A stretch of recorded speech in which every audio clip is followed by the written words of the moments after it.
Good evening student. मैं अवनेश सिंह तोमर और हम ज्योग्राफी की सीरीज में आज बहुत ही महत्वपूर्ण टॉपिक पढ़ने वाले हैं। भाई आज हम पढ़ने वाले हैं कि जो वृष्टि छाया प्रदेश होते हैं वो किस प्रकार के होते हैं। सही है, वृष्टि छाया प्रदेश के बारे में। और जो मानसून भारत में आ चुका है, हम पढ़ चुके हैं भाई, वो किस प्रकार से लौटेगा, यानी कि मानसून का लौटना या फिर मानसून का प्रत्यावर्तन। तो इससे संबंधित बहुत सारी जानकारियां आपको मिलने वाली हैं और ढेरों सारे क्वेश्चन आपको मिलने वाले हैं भाई। तो आप वीडियो को लास्ट तक जरूर देखें और अगर पसंद आए तो कमेंट करके बताएं और लाइक जरूर करें। ज्यादा से ज्यादा अपने से दोस्तों को इस वीडियो को शेयर जरूर करें भाई। सही है, हम इस चैनल पर 10th से लेकर 10th 12th इन क्लासों की भी जो साइंस की क्लासें हैं वो चला रहे हैं भाई। तो आप उन स्टूडेंट को भी बता सकते हैं। देखते हैं, देखो जो मानसून का या फिर आप ये कह सकते हैं जो वृष्टि छाया प्रदेश होते हैं, वृष्टि छाया प्रदेश वो क्या होते हैं, बहुत ध्यान से समझना। सारी चीजें इसमें समझने वाली हैं भाई। सही है, अगर एक शब्द में मैं आपको बताऊं वृष्टि छाया प्रदेश किसे कहते हैं, तो आप ये कह सकते हैं वे क्षेत्र जहां वर्षा न्यूनतम होती है या फिर बिल्कुल नहीं होती, उन क्षेत्रों को वृष्टि छाया प्रदेश कह सकते हैं। सही है, उन क्षेत्रों को क्या कहते हैं हम, वृष्टि छाया प्रदेश। लेकिन हर वो क्षेत्र जहां पर वर्षा न्यूनतम होती है या फिर बिल्कुल नहीं होती है, उन्हें वृष्टि छाया प्रदेश नहीं कह सकते आप। ये कहा जाता है भाई कि वृष्टि छाया प्रदेश वे क्षेत्र होते हैं जहां वर्षा न्यूनतम होती है या फिर नहीं होती है। लेकिन आप हर ऐसे क्षेत्र को जहां पर वर्षा नहीं होती वृष्टि छाया प्रदेश नहीं कह सकते। जैसे मैं आपको बताऊं, यहां पर हमने राजस्थान पढ़ा है भाई, राजस्थान में नाम मात्र को वर्षा होती है, लगभग नहीं होती है, तो क्या उसे वृष्टि छाया प्रदेश हम कह सकते हैं। जैसे आप उत्तर प्रदेश को देखेंगे और मध्य प्रदेश, उत्तर प्रदेश और मध्य प्रदेश की जहां पर सीमा है, बुंदेलखंड वाला जो क्षेत्र है, वहां पर वर्षा तो बिल्कुल नाम मात्र को होती है, किसान परेशान रहते हैं, आत्महत्या करते रहते हैं भाई, क्या उस क्षेत्र को हम कह देंगे भाई वृष्टि छाया प्रदेश। तो इसके लिए कुछ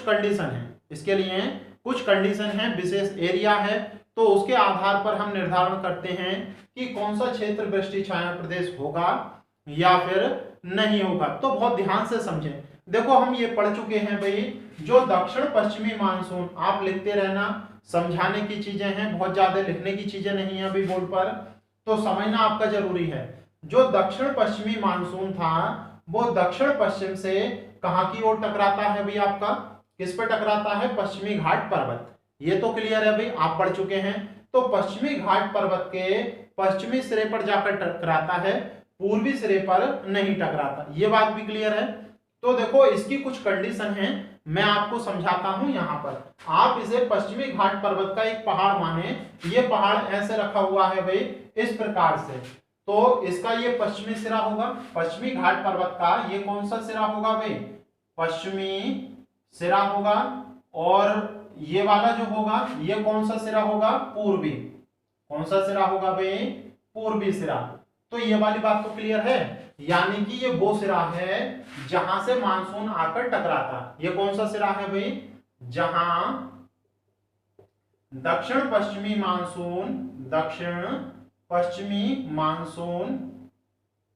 मानसून टकराता है, ये वो वाला एरिया है। क्लियर है। तो देखो एक बात आपको ध्यान रखनी है, जब किसी पहाड़ के सहारे या जब किसी पहाड़ से मानसूनी हवाएं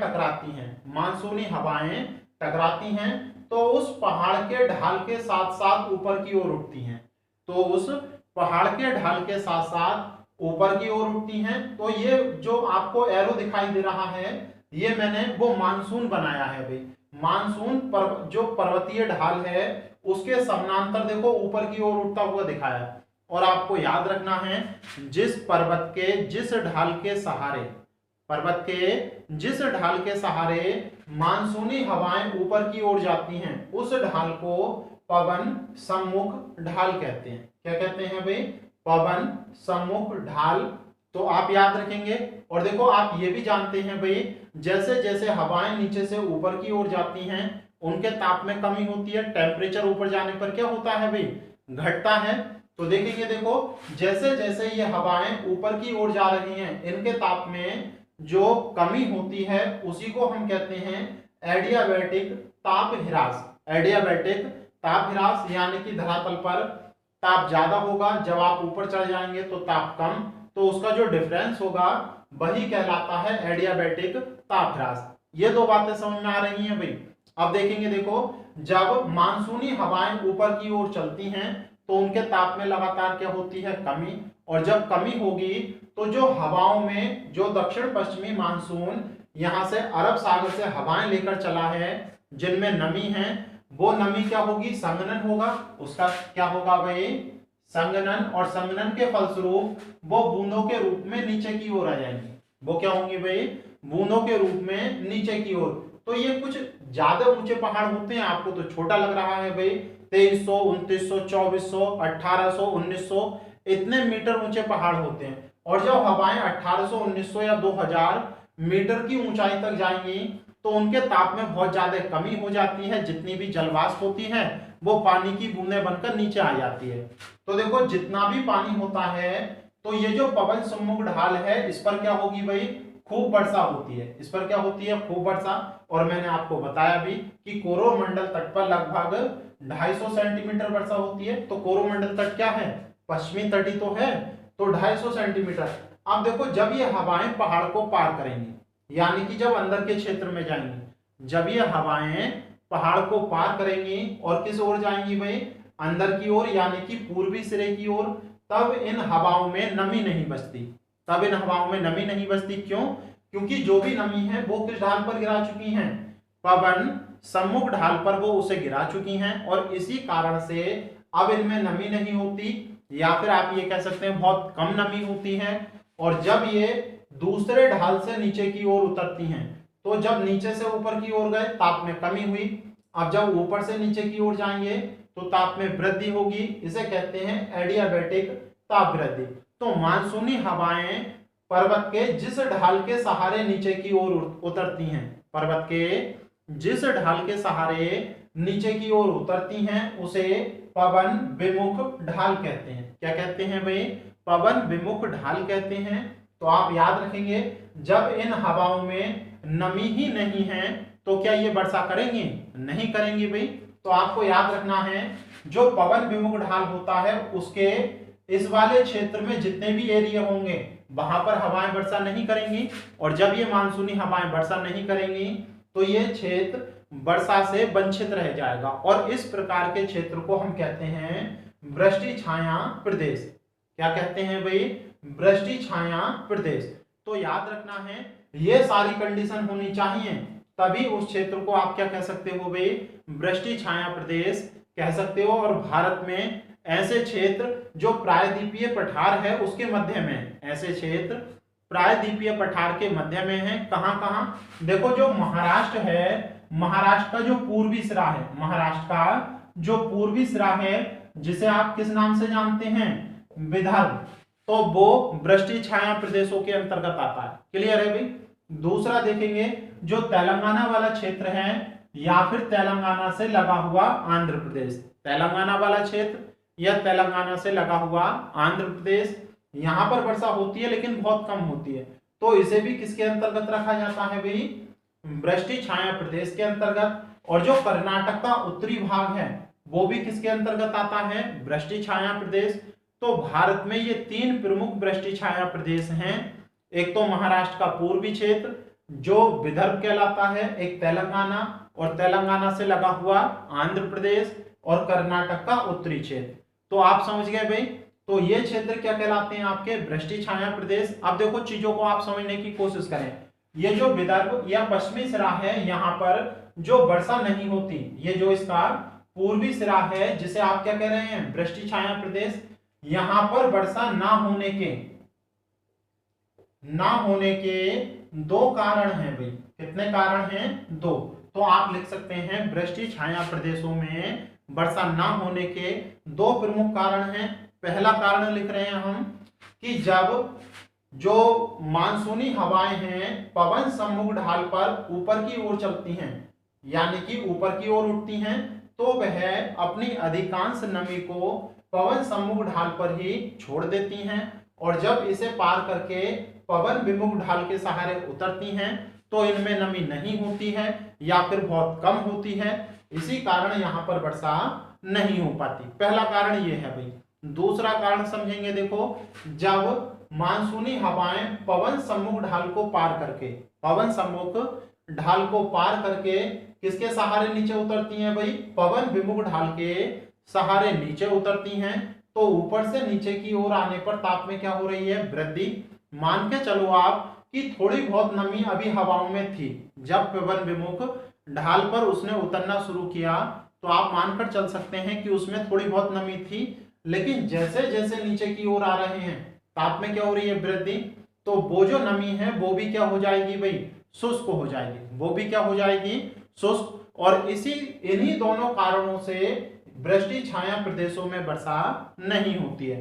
तो बस इतने सारे क्वेश्चन ही यहाँ से बनते हैं कि वृष्टि छाया प्रदेश कहाँ पर हैं, तो आप पहचान सकते हैं। इसका एक क्वेश्चन और पूछा जाता है भाई, देखो आप जानते हैं बिल्कुल तट पर है बंबई, बंबई कहाँ है या मुंबई कहाँ है, तट पर, जबकि पश्चिमी घाट पर्वत के पूरब की ओर, ठीक है, इसके पूर्वी सिरे पर है पुणे, यहाँ पर क्या है भाई, पुणे, और ये दोनों के दोनों महाराष्ट्र में।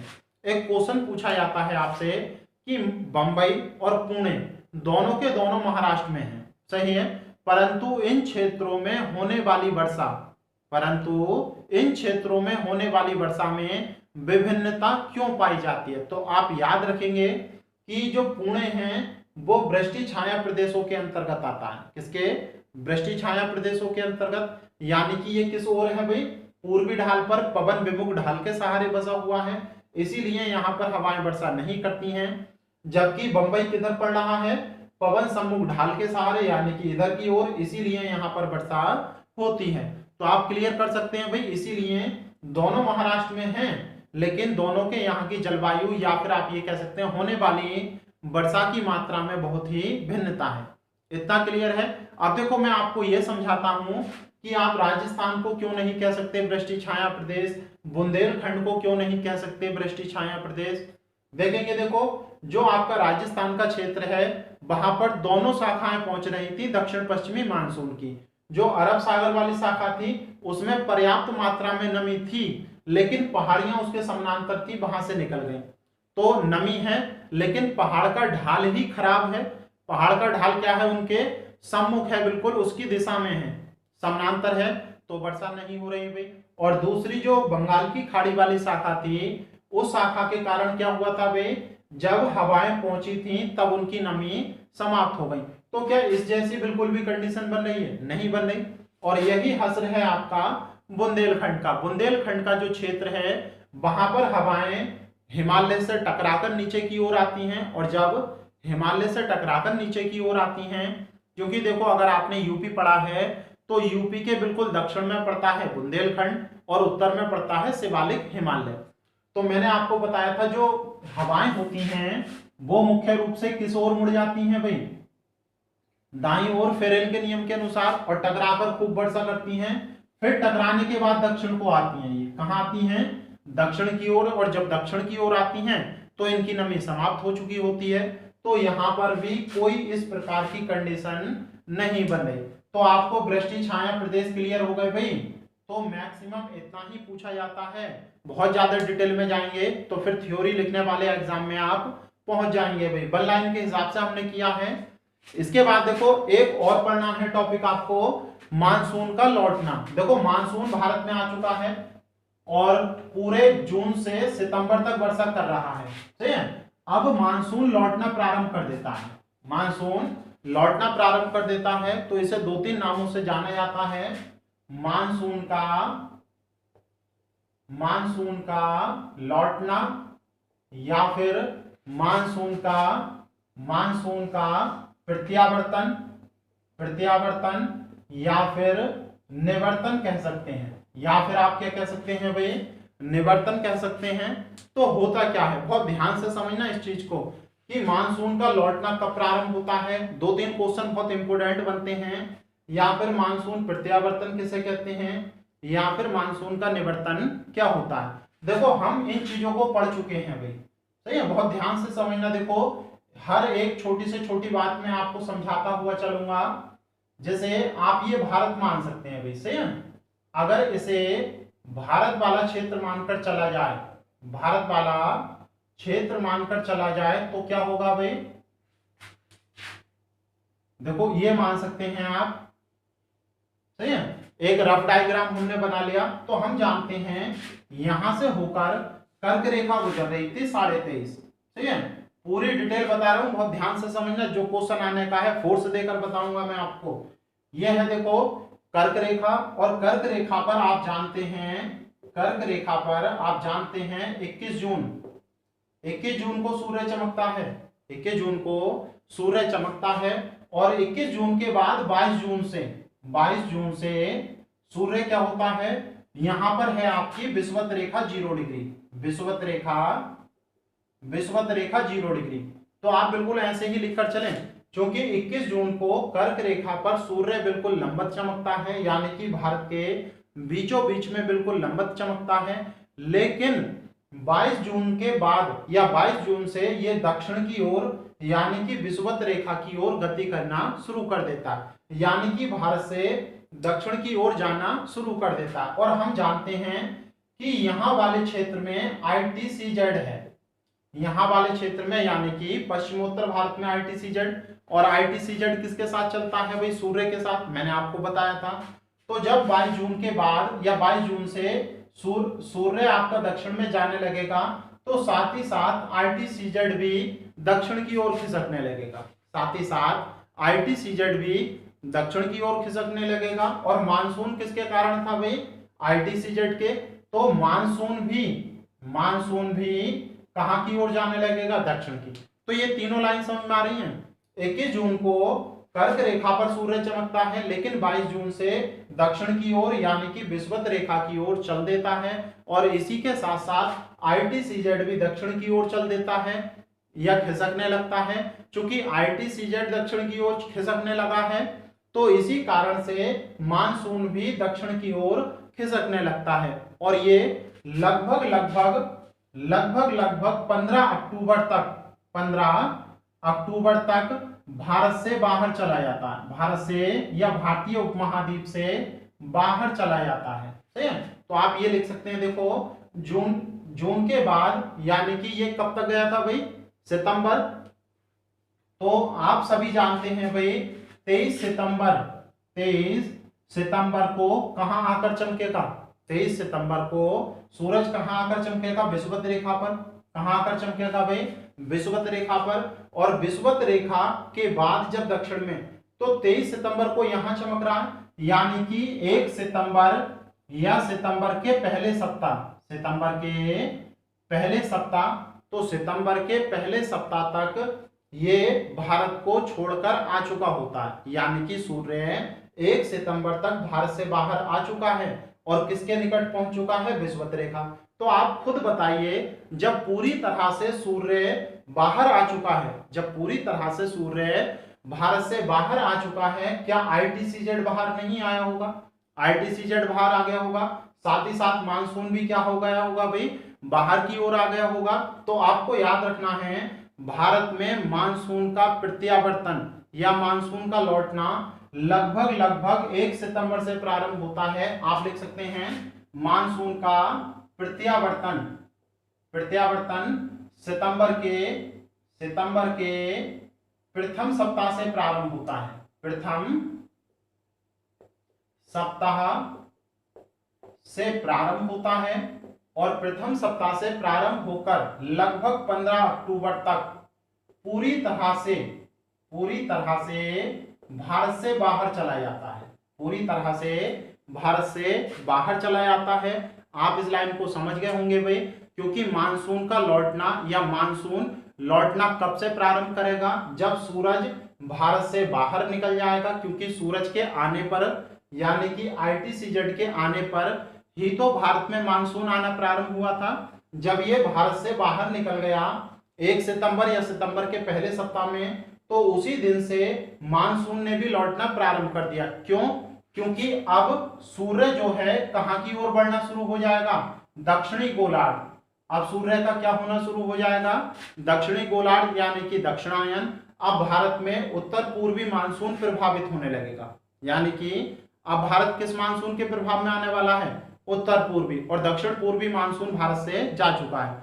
तो ये दो बातें याद रहेंगी। अब देखो भारत में मानसून लौटना प्रारंभ कहां से करता है, क्या लौटते हुए कहीं वर्षा करता है या नहीं, तो इन सारे क्वेश्चन के जवाब देखते हैं। देखो ये है राजस्थान। आप ये बताएं सबसे लास्ट में मानसून कहां पहुंचा था, जब इधर से आ रहा था बंगाल की खाड़ी से, ऐसे ही तो आ रहा था भाई, अरे ये तो पढ़ चुके हैं आप।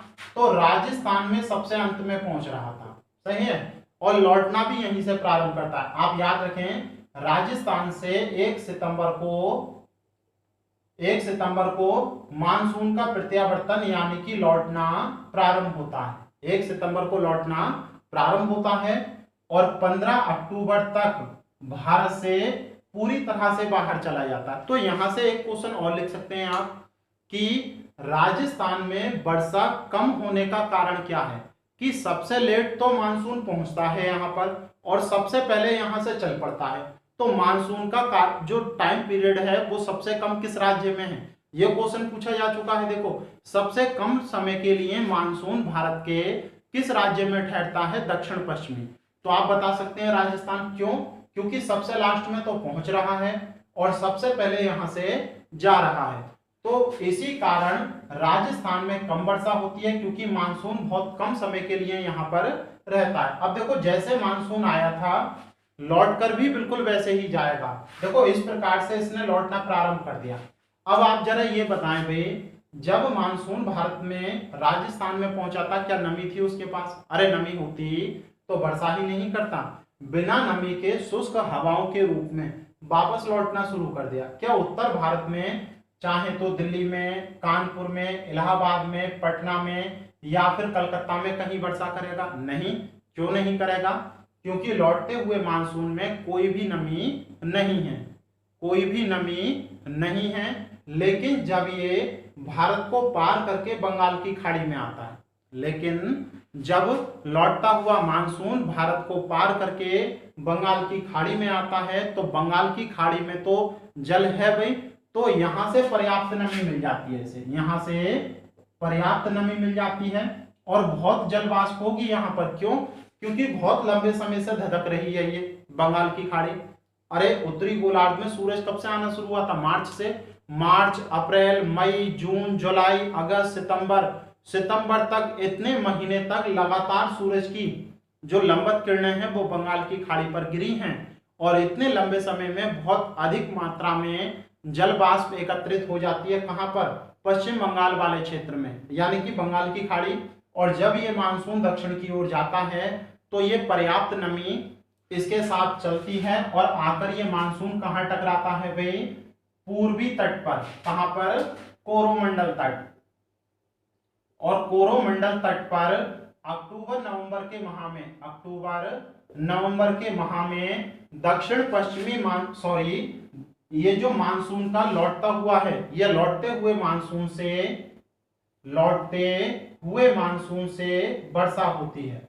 तो ये लाइन पूछी जा चुकी है अभी कि लौटते हुए मानसून से मुख्य रूप से वर्षा कहां पर होती है। तो लौटते हुए मानसून से कोरोमंडल तट या फिर तमिलनाडु के तट या फिर पूर्वी तट पर वर्षा होती है। क्यों होती है, क्योंकि जब ये बंगाल की खाड़ी से प्रवाहित होकर आता है तो इसी दर में बंगाल की खाड़ी से इसे पर्याप्त मात्रा में नमी प्राप्त हो जाती है और ये जाकर कहां टकराता है, पूर्वी तट से जाकर टकराता है।